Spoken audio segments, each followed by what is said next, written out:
Welcome, everybody. My name is Mike Distilio. I am the recently appointed Director of Registration, Data Technology, and Community Outreach. I am the former principal at Bunker Hill Middle School, and we are here at one of our We Are Township Leadership podcasts, so welcome. The reason why I brought everybody here today is because we are showcasing adult leaders in the building who in turn see leadership potential and qualities in the students they serve. So in my new role, I don't get to work with students one-on-one as I used to, but by working with the adults who I respect, I'm able to meet really awesome students. Some of you I know, some of you I don't know, so this is a very exciting time for us. I want to start by telling you why I have a profound level of respect for Mr. J, and then Mr. J, if you in turn can kind of go down the line and then talk about why you respect these fine people. So Mr. J, he is your basketball coach, but throughout the year, I've known Mr. J for about 7 years now, and in that time, it was right around the time when my children entered Orchard Valley, and I used to live in the Orchard Valley area. I've since moved, but when my children were in middle school, they went to Orchard Valley. And Mr. J was very important because when my son came through, it was COVID. And when my daughter came through, it started off as COVID, but she was fortunate to have Mr. J as her counselor that followed her all the way through. So what I learned about Mr. J very quickly is I respect his honesty and I respect his integrity. So everything he does, and I'm a fan of servant leadership, so I don't think Mr. J does anything for himself whatsoever. He never wants accolades, he never wants anything, but what he does is understand that he's here to help you and to provide you guys with a great experience. And not only that, just the care you gave my own children, if you're giving that to my children, I can only imagine with 200 kids the kind of care you're going to give. And then as I would show up at Bunker Hill to basketball games, I saw that same counselor mentality, that same loving, accountable coach that was also present in the counseling department. So I have a profound respect for you both as a person, as a friend, and certainly as a leader at Orchard Valley. So thank you for being here. Thank you for having me. Yes, sir. Can you talk about your leaders here for a sec? Sure. So when I was given the opportunity to select 3 8th graders, as I said to Mr. Distilio, it was a challenge for me because, as you guys know, we have a number of 8th grade participants in the basketball program. And being able to pick the 3 of you to be here today is like an honor for me.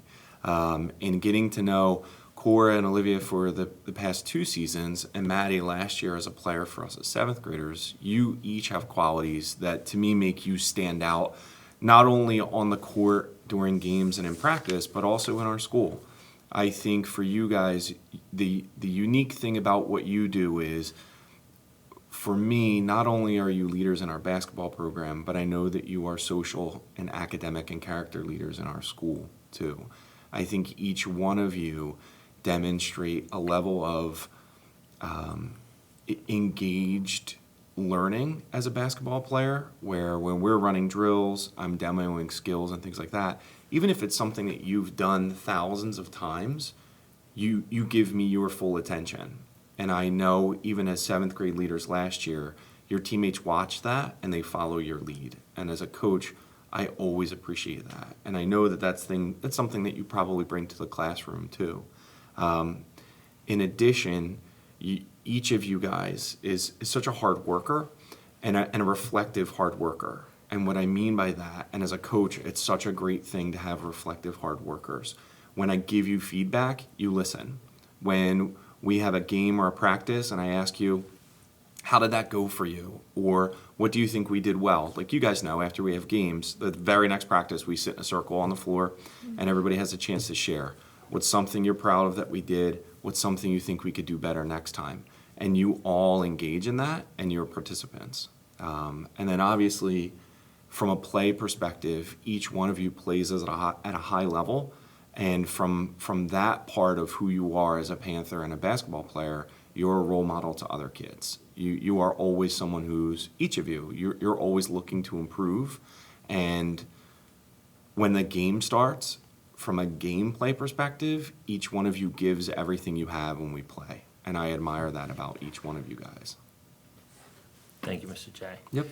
Can you, before I pass the mic, so to speak, to our student leaders, can you talk about how you see yourself as a leader?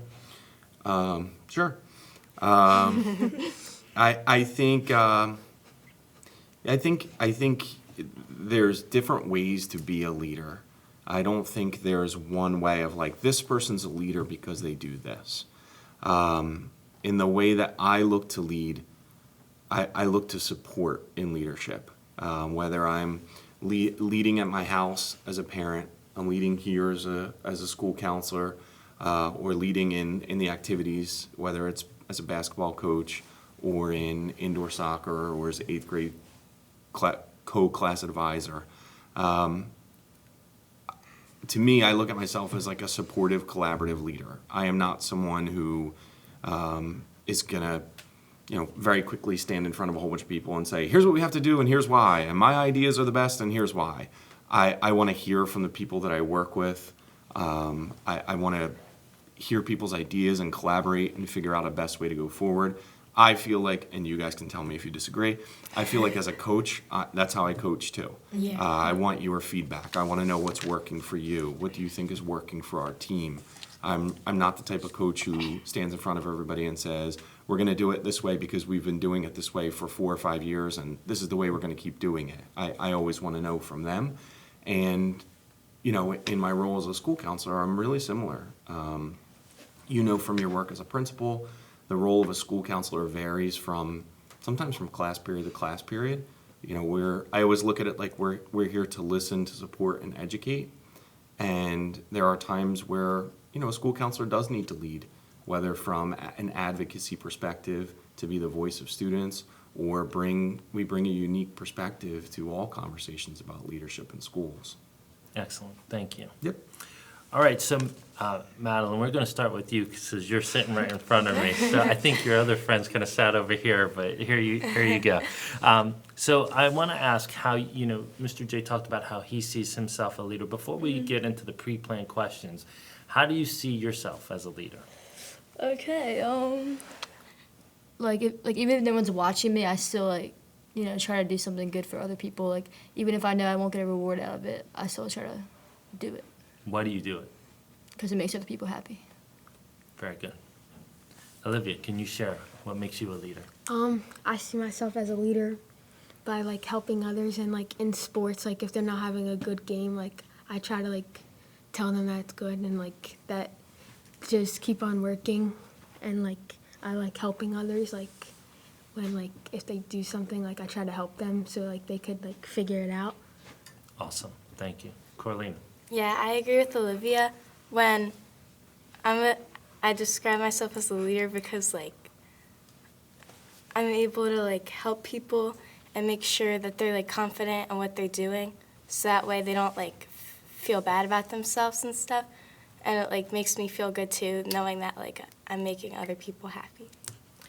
It's awesome that you guys all said very similar things as Mr. Jedwabny said. It's not surprising then why he would pick you all as leaders. You guys all talked about the importance of leading by supporting others and lifting others up, and that's a really, really good quality. I'll start with Olivia now, since you're next.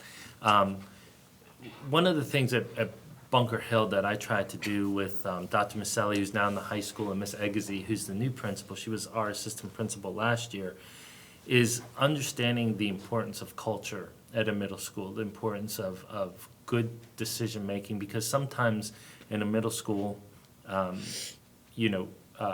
people want to try to be the best versions of themselves, but sometimes it's very hard as we're navigating academics growing up, our friendships, you know what I mean? That sometimes is difficult in middle school. And I recognized early on, having been a long-time middle school administrator, the importance of defining the culture of your building. And then once you define that based on the opinions of others, going forward and then actually living that. right? So what Frau Barry, Mr. Zakowski, with the help of all the teachers and probably parents and students, you guys came up with this acronym, PRIDE, and each letter means something different, something that how you carry yourself as Panthers. So, and what I'm asking you is to pick one of these there for the audience so that they know. PRIDE stands for positivity, respect, integrity, determination, and excellence. Okay?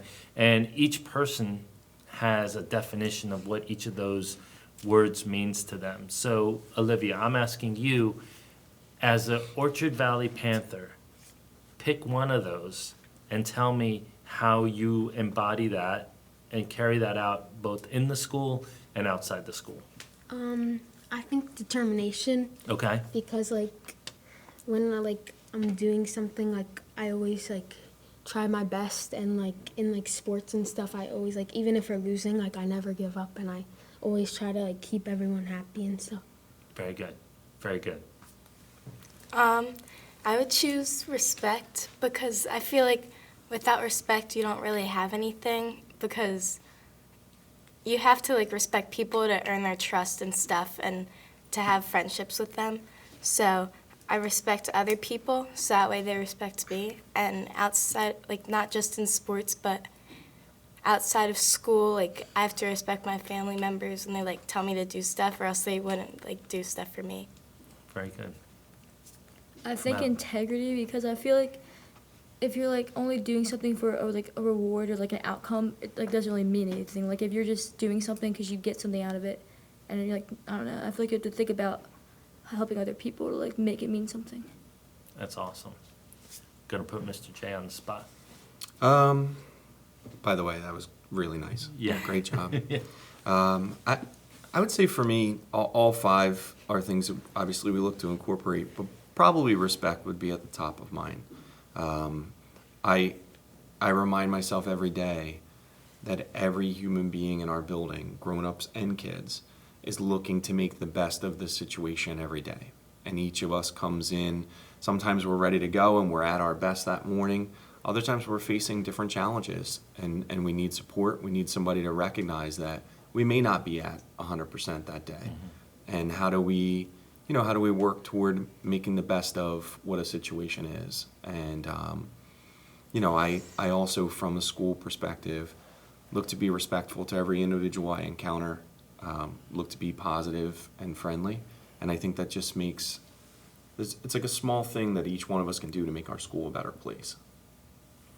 I appreciate that all of you had kind of different letters that you chose too. That was really good. And I think over the last several years, this school has done a very good job in reframing, what I like to say, reframing the narrative about who you guys are. I think, when you had COVID and then you had it's hard when a school goes through different leaders. I don't know if you guys were here with the different leaders, but, one of the things that was helpful for me at Bunker Hill was I was there for 7 years, so I could help frame the culture.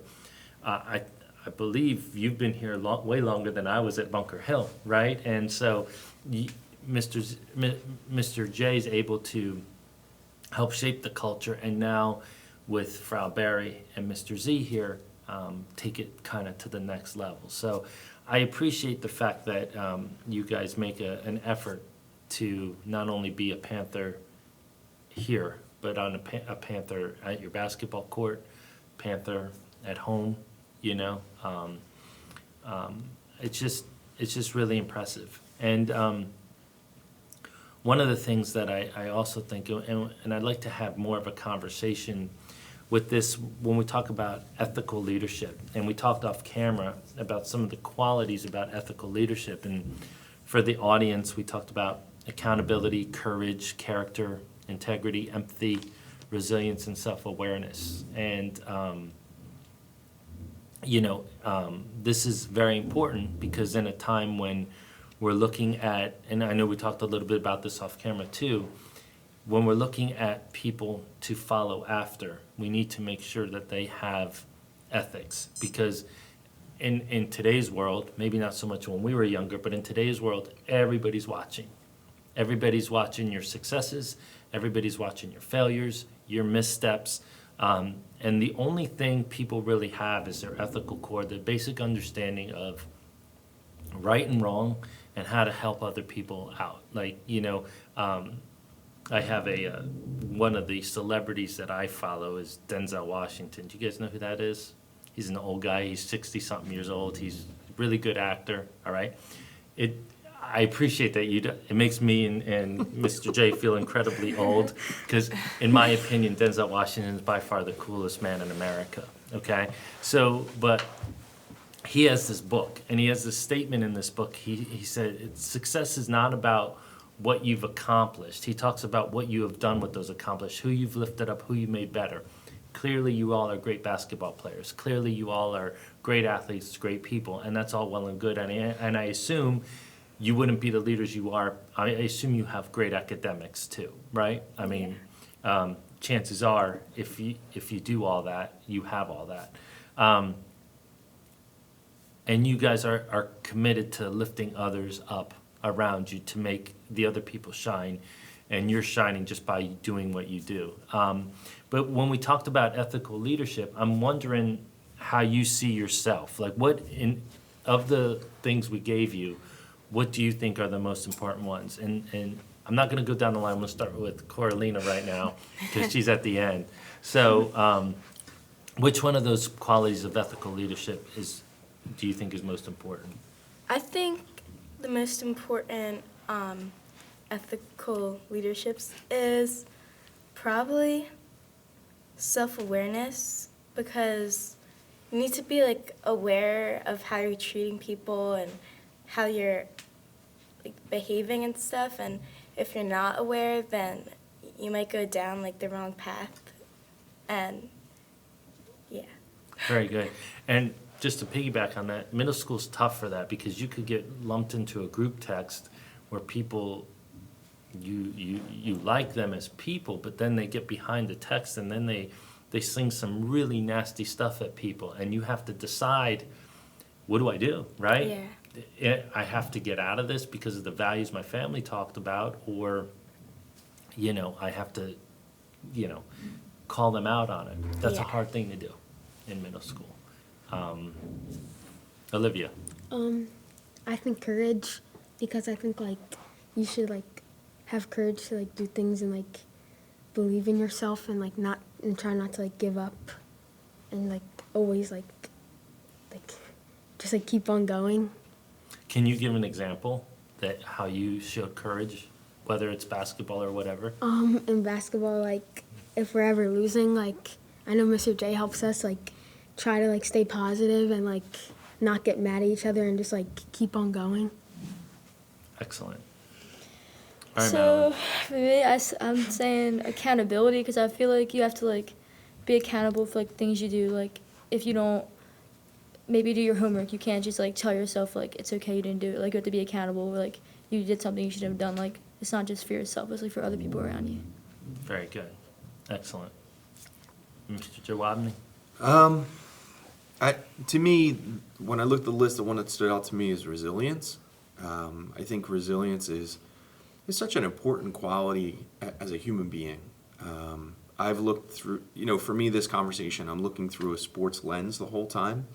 But I think part of the reason that I've been drawn to sports as a player, as a fan, and as a coach is it teaches us important things in life and live, like you said. I tell everybody on the team, like, we take things one possession at a time, right? Liv said, when things are going really well, I don't want us to get too high where we lose focus on what we're doing. And when things are not going well, it can be really, really easy to let emotions get the best of us, start to blame other people. But when we focus on our individual role and how we work together as a team, we're always at our best. I think resilience is a really important part of leadership, because sometimes people need you to help bring them up out of tough situations. When we're all collectively facing obstacles and tough times, who will be that person, or who will be the group of people who show everyone that this isn't the end of things? We'll keep going and we figure out a best way forward. Excellent. There's, when you said that, there's a, you guys probably don't know this either because I'm old home now. Do you remember a while back, there was a guy that, a bunch of birds hit a plane and he had to land the plane in the Hudson River. Do you remember this story at all? No? Oh, No. wait, no, never mind. Wait, no. Good try, though. So this guy's name was Sullenberger, okay? I think Chelsea Sullenberger, they call him Sully. So the story went, he took off at an airport in New York and was cruising, and as he was ascending, a bunch of like either seagulls or geese kind of just flew right through the engine and shut down both engines. Okay, so now he's kind of like got this big plane and he's flying along, and all of a sudden he can't fly the plane. So he landed the plane in the Hudson River and got everybody out of there safely. No one died, not a soul. Lost the plane, but saved everybody else, right? So he has this statement that says, a leader is the first one into the problem, but the last one, the safety, and that really always like stuck with me. And I'm wondering if anybody wanted to kind of take that on and see like how have you done that in your life? And if not, that's okay. But I just wanted to, throw that out there. The first one into the problem, the last one to safety. Firefighters do that all the time. So, like, with the firefighter example, they're leaders and they put other people ahead of them to make sure that they're, like, okay, and then put themselves last. So, like, sometimes if I'm like, okay, so say it's basketball. If I'm worried about how I'm playing, but someone else is, like, more upset about something, then I talk to them first and then talk to someone else about my problem next. Very good. That's a good example. It is a good example. Anybody else want to share? No. Okay. No problem. Maybe in like when I play soccer, like sometimes like I'll be hurt, but like someone else on my team, like they're not like having a good game and they're upset about it. So like I don't worry about what I'm like upset about. Like I try to like help them and like help them know that's okay. Like and that like they could just like I don't know, like Get better? not get better, but like have a better game like next time and just like keep on working. Very good. Mr. J, we're kind of dwindling down on time here. I'm wondering if you wanted to kind of like wrap it up and kind of talk, about kind of just, what we see going on from here. Sure. As far as the kids are concerned. I'm so glad the three of you accepted the invitation to be here. Hearing you guys talk, a couple minutes ago, I thought, I just want to email your parents and tell them how well you did and how impressive you were with yielding questions and sharing what you think. Like, Maddie, to me, you meet the definition of someone who leads by example. Last year as a seventh grader, you weren't a very vocal leader, but your example in your work ethic and how strong you play on the floor always stood out to me. Hearing you talk in here today, I'm like, now I want you to be more of a vocal leader this year too. You've been very, very thoughtful in your responses, and I'm very impressed. You did a great job, each of you, and how you yielded Mr. Distilio's points and talked on things. Like, it was really cool to see you do what you did this morning. Like, you've done a really nice job. So on behalf of Mr. Jedwabny and the district, just want to thank you guys for joining us today.